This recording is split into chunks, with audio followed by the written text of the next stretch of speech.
Good, it's recording now. Okay, so quickly let me remind you about my last lecture. I talked about additional gates. So we have seen the NAND gate, the NOR gate. I introduced these gates. This is in my last lecture. So remember that NAND means not and. Okay, whereas NOR means not or. They are defined by truth tables. And also they are defined algebraically by these expressions. So NAND means not X and Y, which is also equal to not X or not Y using De Morgan's theorem. Whereas NOR means not or, it's not X or Y, which is also can be expanded to not X and not Y using De Morgan's theorem, and it's defined by this truth table. We have seen that the NAND gate is universal. It means that we can use the NAND gate to implement any gate. We can use it to implement an inverter. We can use it to implement the AND gate. So we can take the NAND output and we can invert it to get AND, X and Y. And of course, the inverter itself can be implemented using a NAND gate. We can also use the NAND gate with inverted inputs to get the OR. So we get the output as X or Y. In other words, we can replace the OR with a NAND.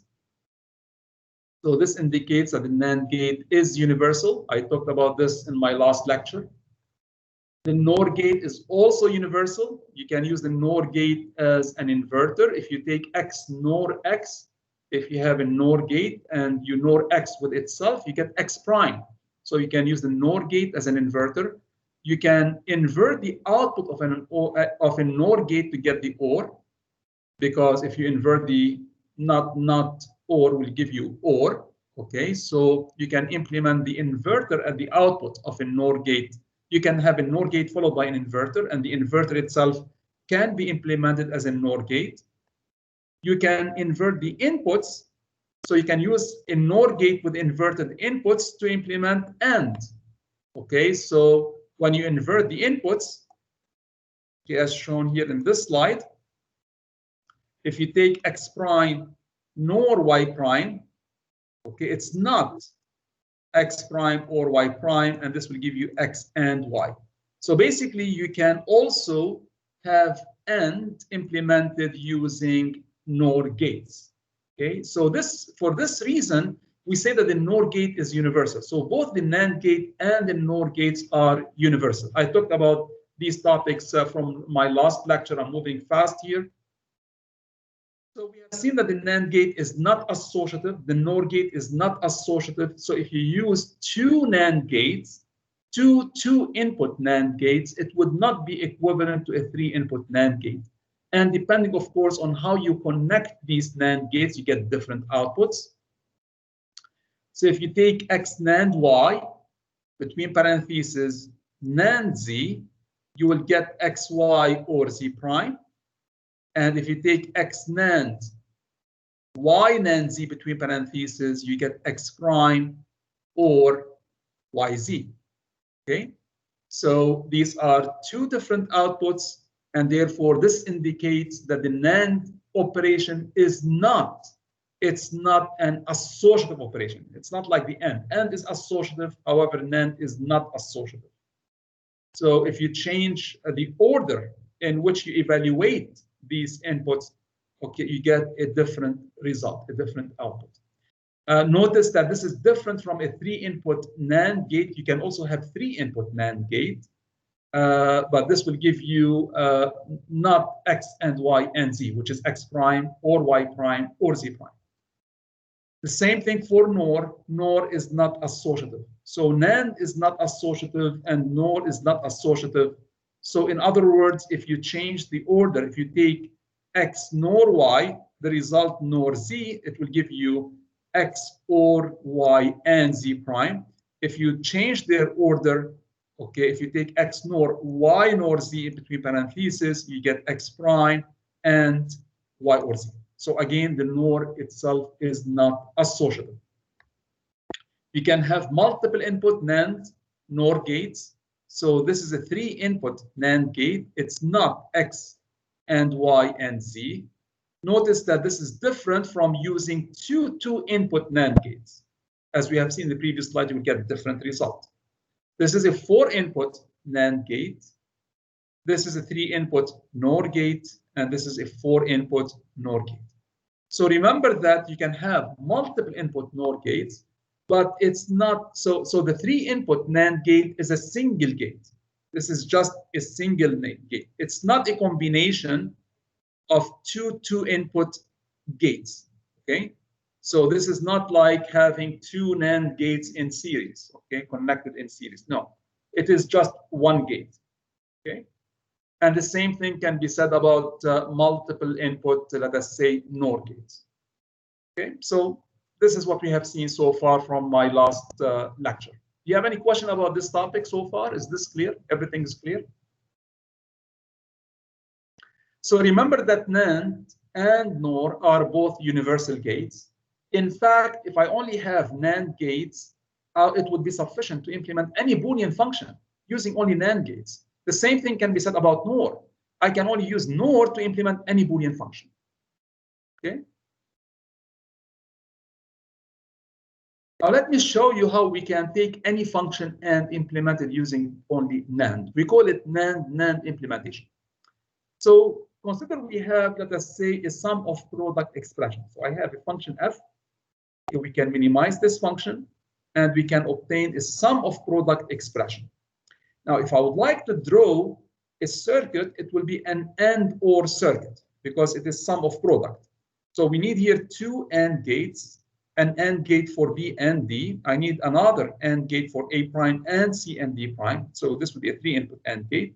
And finally, I need an OR gate for this OR. Okay, so this will be the implementation. Okay, so I have here, okay, a 2-input AND gate, I have a 3-input AND gate, and I have a 2-input OR gate, and this is the output function f. Now, of course, I need here an inverter for A prime, an inverter for D prime, but I'm not showing it. Okay, so I'm showing the inputs here is inverted, but there must be an inverter to invert A and to invert D to get A prime, D prime. Now, what I really need to do, I'm going to show you a simple technique, okay, how you can take this 2-level AND/OR circuit and convert it to NAND. Okay, so let us do this. Let us convert this 2-level circuit, which is an AND/OR circuit, into NAND implementation. What I'm going to do is I'm going to insert bubbles. So I'm going to invert the output of the first NAND gate. This is shown here. It's a bubble appearing at the output of the first NAND gate, and another bubble here appearing at the output of the second NAND gate. But if you invert the output, you must also invert the input. So here we have on the same wire, I'm inverting the output and inverting the input. So these 2 bubbles are going to cancel each other. The same thing for the output of this 3-input AND. I'm going to invert it and then invert it again here. Okay, so these 2 bubbles on the same wire. So if you have 2 successive bubbles on the same line, they will cancel each other. Okay, they have to be on the same line, of course. So if you invert and then you invert again, as if nothing was done. You agree? Having 2 successive bubbles on the same line will cancel each other. Now, this is now a NAND gate because its output is inverted. This is a 3-input NAND gate because its output is inverted.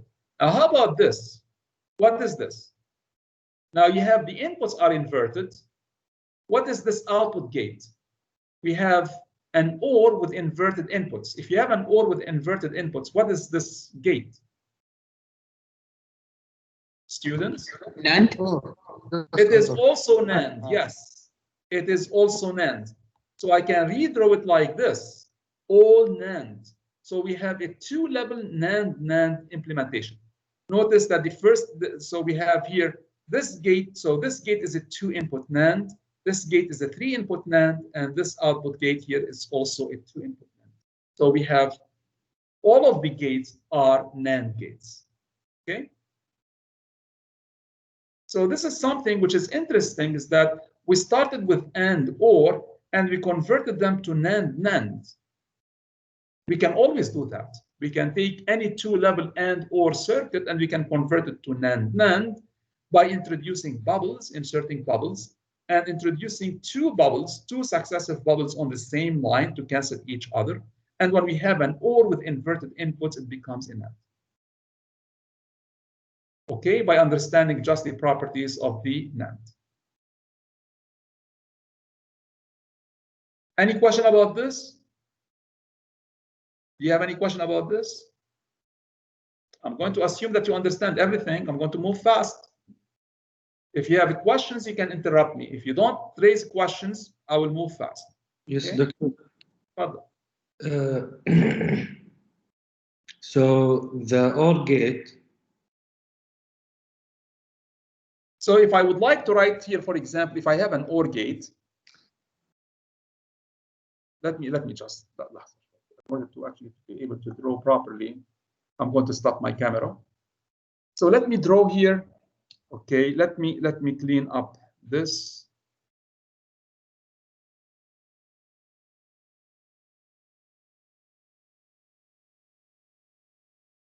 And draw again. So this is my pen tool. I'm going to draw here an OR gate. We have seen that in the previous slide, right? Now I'm going to introduce here bubbles at the inputs of this OR gate. So if this is X, this is Y, this will give me X prime or Y prime because I inverted then OR. But if I say X prime or Y prime, it will be what? It will be X and Y, everything prime. So this is what? This is a NAND. It's not AND. Is this clear? Yeah. So this is why I replaced this OR gate with inverted inputs. I replaced it with a NAND gate. Okay. So the result is a NAND implementation. So we call it a NAND implementation. It's a two-level NAND implementation. So I can implement my circuit using only NAND gates. This is great. Let us do it for NOR. Now for NOR, I'm going to use a product of sums. Remember that any function, we can have a minimal sum of product. We can also have a minimal product of sums.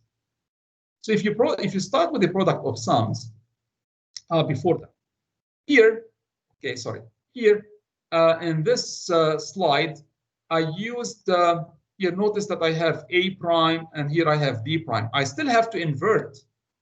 Okay, so I need inverters here for A prime, D prime. But if you would like to use only NAND gates, I can use the NAND gate as an inverter. In other words, if I don't even have inverters, I only have NAND gates, we can use the NAND gate itself as an inverter. Okay? So everything can be implemented using NAND gates.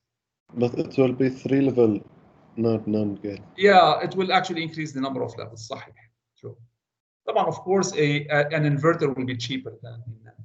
But what I'm saying is that theoretically speaking, okay, the NAND is a universal gate, and everything can be implemented using only NAND gates. Okay, even the inverter, we can actually achieve. We can complement the input using a NAND gate. Of course, the inverter will be much cheaper to use.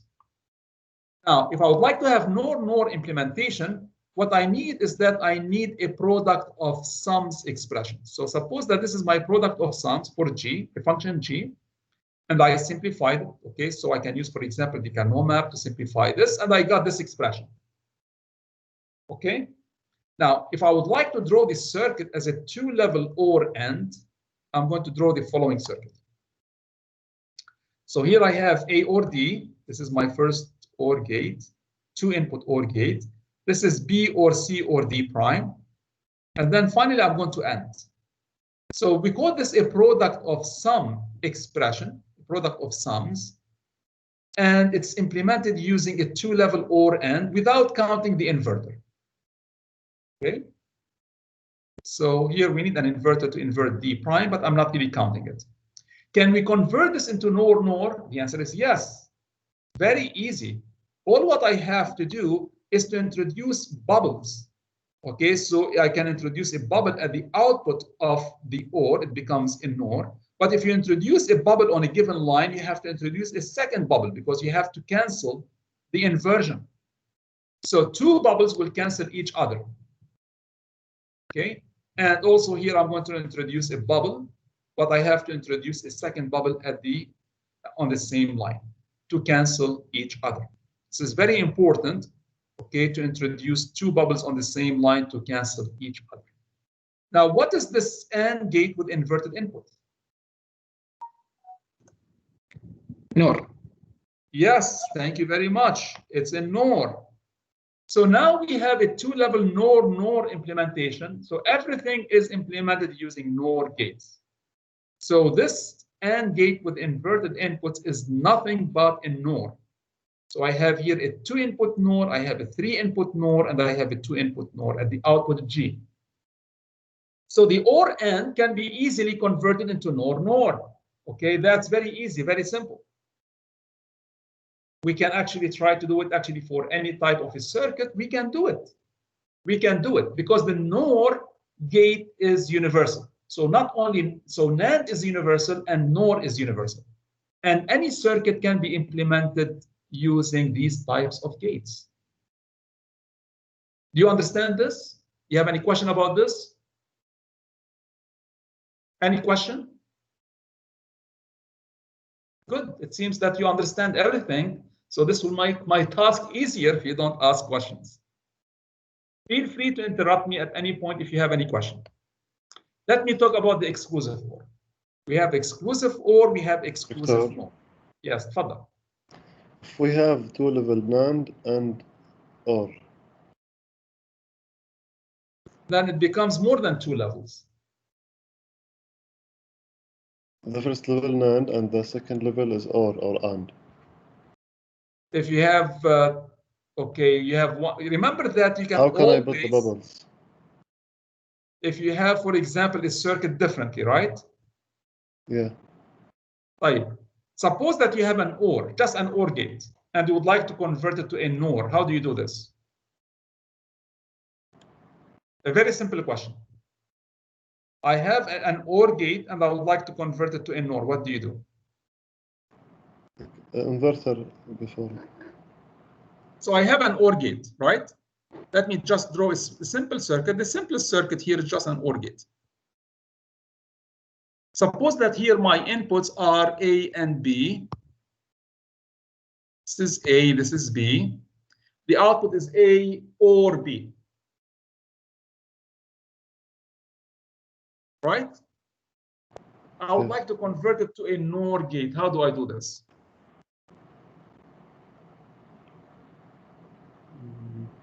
Well, Invert the input. Invert the output and use another inverter. Introducing two bubbles. So this is A, this is B. Okay, this is actually inverted and then inverted the second time, you get actually A or B. So if you invert the output of the OR and then you invert it again, nothing changes. صح? Right? صح. طيب, how about if I have A and B and I would like to implement it using NOR? How do I do this? Now the input. Now you invert the inputs, صح? Right? So now I would like to implement this using a NOR gate. So I would like to get A and B, like here I have A and B. So what I need to do is that I need to invert the inputs. So this is A, this is B, this is inverted, and then NOR, you get A and B. Because you will get here, right? You will get here A prime. You will get the NOR of A prime or B prime, which is equal to A and B. You agree? Yes. So you can do it actually for any kind of gate that you want, and you can, of course, generalize this for circuits. Doctor. So sometimes you have to invert the input, sometimes you have to invert the output, depending, of course, on what you have. Doctor. Can you hear me? Sorry. Yes, I can hear you clearly. Yes. What's the point of convert two-level OR AND gate to two-level NOR? let me tell you something. Okay, from the circuit design, okay, having a NOR gate, let me say something. A NOR gate is easier to implement in modern CMOS technology than the OR. So the NOR is easier to implement than the NOR, and the NAND is easier to implement than the AND. So some designers prefer to use, okay, the entire circuit is all NAND, or the entire circuit is made out of NOR gates, because the NAND gate or the NOR gate are cheaper than the AND and the OR. So in some design, okay, so as a gate, NOR itself is a gate. It's not two gates, it's just one gate, the NOR gate, and the NAND gate is also one gate. And these gates are so cheap that designers prefer to use them over the AND and the OR. Okay. Thank you. Right. Let me talk about the exclusive OR. Right. The exclusive OR is described by this table. Now, unlike the OR, so the OR is called the inclusive OR. This is called the exclusive OR. Notice that we have this at the inputs indicating that this is exclusive OR. So the inputs here are X, Y, and the output is X exclusive OR Y. That's the XOR, okay, operator. Now the truth table is shown here, okay, so 0, 0 will give you 0, same as OR. 0, 1, 1, 0, it will also give you as 1, same as OR. The only difference is that when both inputs are 1, 1. When both inputs are 1, 1, you get 0. So 1 XOR 1 will give you 0. It will not give you 1. The inclusive OR will give you 1. The exclusive OR will give you 0. This is the difference between OR and exclusive OR. Okay. Now there is an exclusive NOR, which is just the complement of exclusive OR. So we draw the same symbol, okay, but we insert a bubble at the output, indicating that the output is complemented. It's not exclusive OR. This is the exclusive NOR gate. Notice that the truth table, this column here is just the complement of the exclusive OR. So if the exclusive OR equal to 0, the exclusive NOR is equal to 1, and vice versa. Notice that the exclusive NOR will give you 1 if the inputs are identical. 0, 0, 1, 1 will give you 1. If the inputs are different, 0, 1 or 1, 0, the output will be 0. Okay, this is the meaning of the exclusive NOR. In the case of the exclusive OR, if the inputs are identical, 0, 0 or 1, 1, you get 0. If the inputs are different, 0, 1 or 1, 0, you get 1. Good? Teacher, the instructor in the lab told us that if there is an odd number of ones, the result is 1. Yeah, I'll talk about odd function and even function in a minute. But I'm talking about the gate now, the gate. Now, the gate itself is very important because it is used in arithmetic circuits. And when I talk about, for example, later, how to design a circuit that does addition or subtraction. So many arithmetic circuits use, okay, the XOR gate. So the XOR gate becomes important when designing such circuits. So for this reason, people have introduced this gate. The XOR and the exclusive NOR are also useful for parity generation and parity checking. I also have a slide about this that explains how we can use them. But this is the meaning of these gates. This is the truth table for these gates. Okay, this is how we are defining the exclusive OR. This is how they are defined: exclusive OR and exclusive NOR. So they are important, okay, in number of circuits. Okay, I talked about arithmetic circuits, and we'll see later how we are going to use them in these specific arithmetic circuits. So the exclusive NOR is known as equivalence because you see that the output is 1 if the inputs are identical. 0, 0 will give me 1, 1, 1 will give me 1. Otherwise, if they are different, you get 0. So for this reason, we call exclusive NOR. We also call it the equivalence. Okay.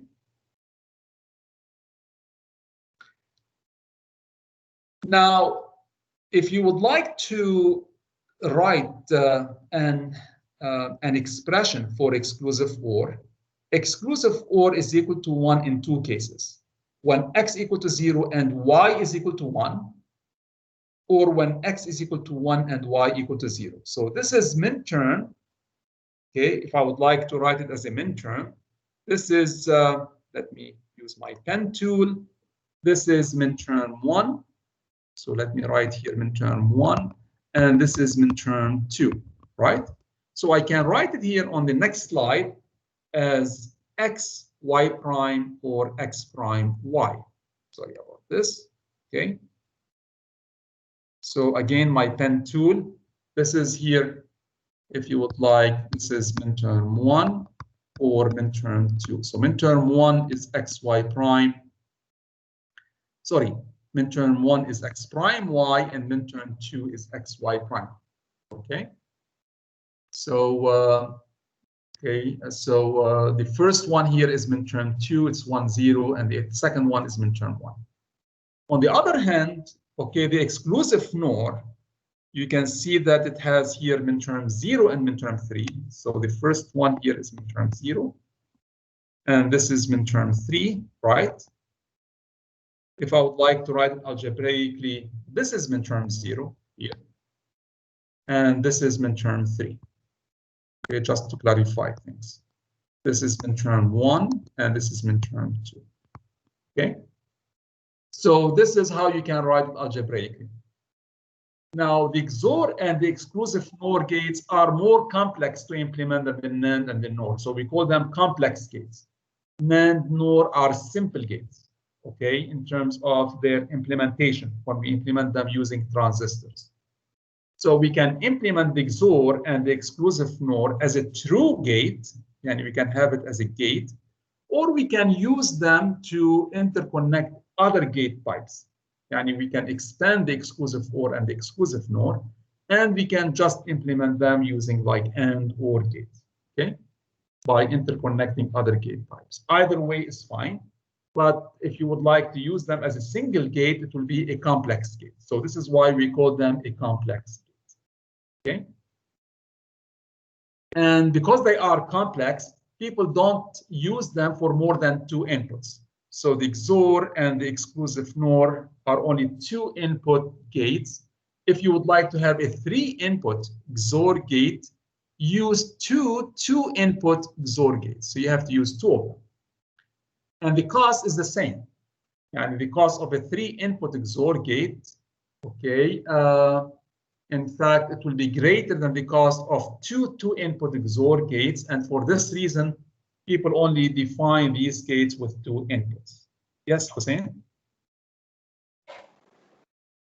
Doctor, can you show us an example for a 3 input XOR gate? Well, we will actually implement the 3 input using two input XOR gates, because XOR is associative. Okay, so if I would like to have 3 inputs, X XOR Y XOR Z, I can just draw it using here, for example.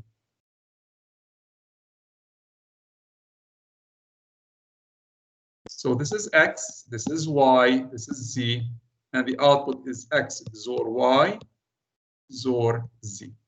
Okay, this is XOR. All right. So you can use two input XOR gates as if it was a 3 input XOR. Is this clear? Because XOR itself is an associative operator. Now, people use XOR and exclusive NOR in a number of circuits. I mentioned adders, we have subtractors, we have multipliers, counters, incrementers, decrementers, and so on.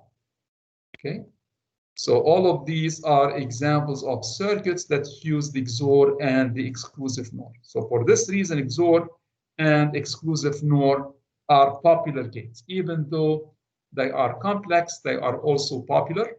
People also use them in parity generators and checkers. I will talk about these, inshallah, at the end of this lecture. Okay, so let me talk about the properties of exclusive OR and exclusive NOR, because these properties are very important. If you take X XOR 0, you get X. Okay, if you take X XOR it with 1, you get X prime.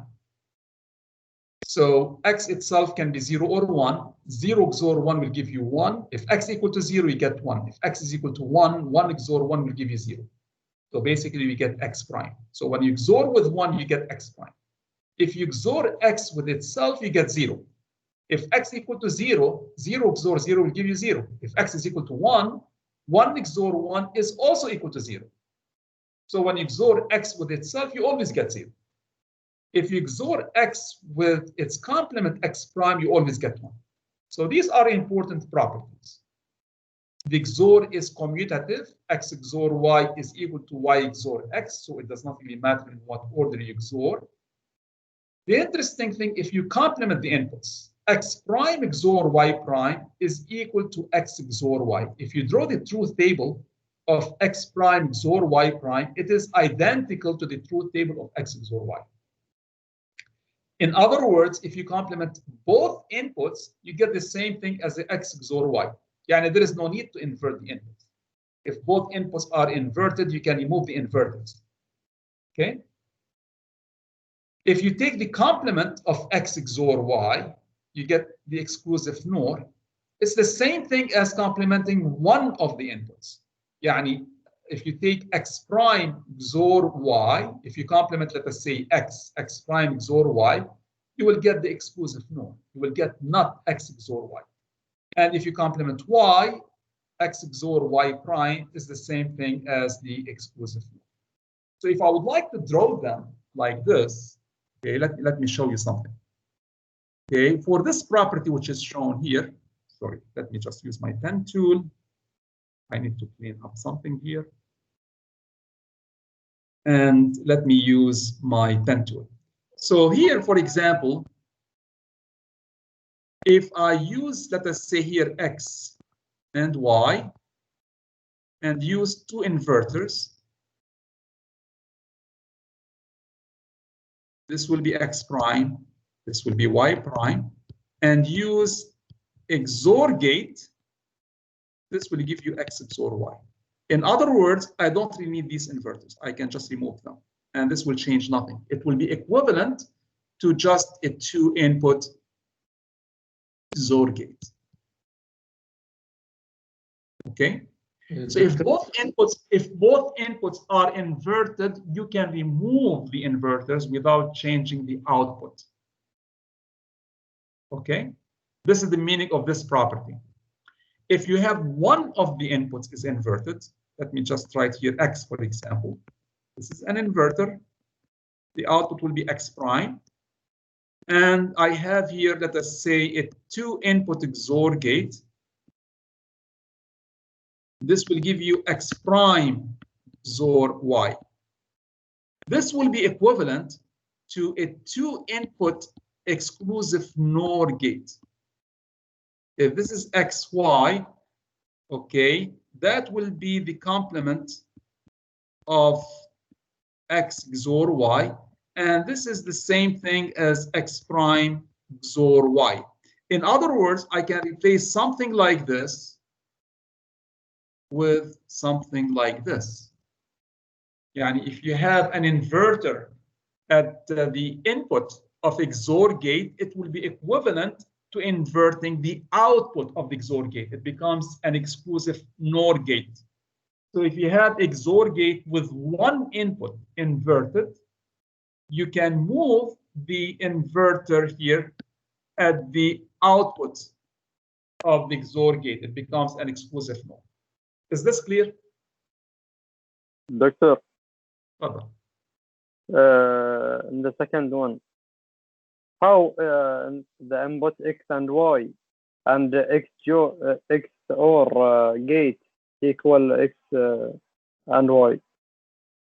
How? Draw a truth table. and actually prove it. Okay. You are talking about this property here? No. You are talking about this one? Not the property. The draw. You sketch the second one. This drawing is for this one. This is x prime XOR y. I use an inverter to invert x and I XOR it with y. So I get the output x prime XOR y. Yeah, this The second drawing here, the second drawing is for what? For an exclusive NOR. It's not x XOR y. But we can prove that not x XOR y is equal to x prime XOR y. So yeah, these Doctor, two circuits become identical. This.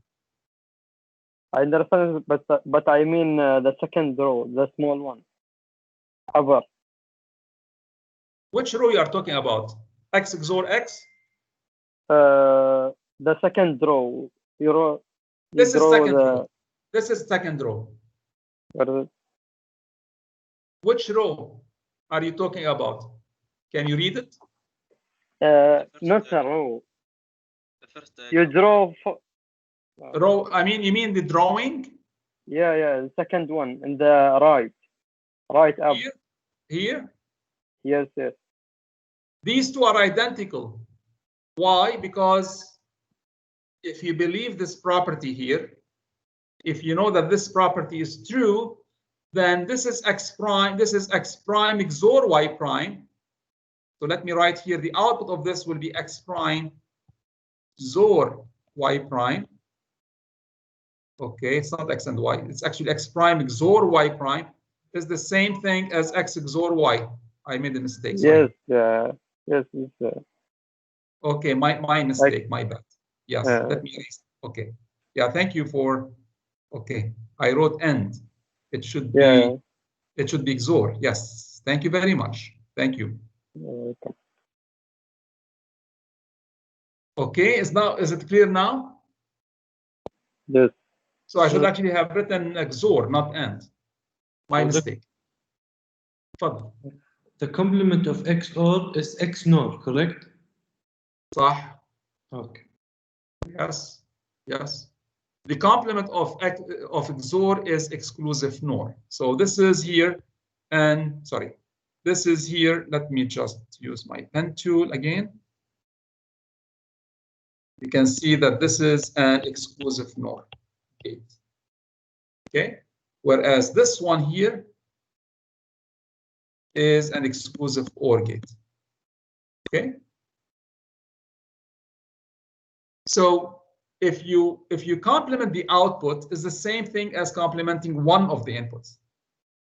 According to this property, if you complement the output of XOR, you can see it here, right? Is the same thing as complementing one of the inputs and using XOR. If you complement both inputs and you take the XOR as if you did not complement anything. So x prime XOR y prime is equal to x XOR y. Whereas if you take here the exclusive NOR, okay, of x and y is the same thing as x prime XOR y, or equal to x XOR y prime. Okay. Now the last property is about the associative property here. So x XOR y XOR z is equal to x XOR y or XOR z, and you can just drop the parentheses and you can write it like this. So it does not really matter, okay, in what order you evaluate the XOR is associative. The exclusive NOR is also associative. So again, it does not really matter in what order you evaluate them, they are associative. Okay. Do you have any question about this? Now notice, because we are actually complementing it twice, you get the same result. So these two will give you identical results. So if I would like to clean up everything, let me erase everything, okay?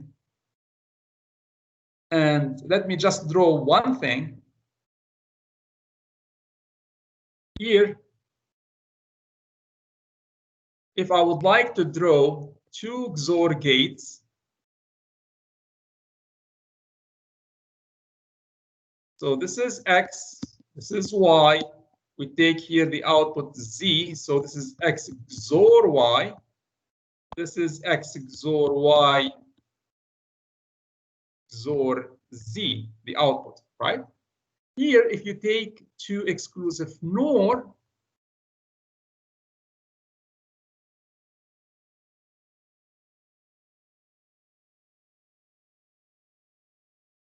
you have X, you have Y, you have Z. You get exactly the same output as two exclusive OR gates because you are inverting and then you are inverting again. So basically, you get the same output.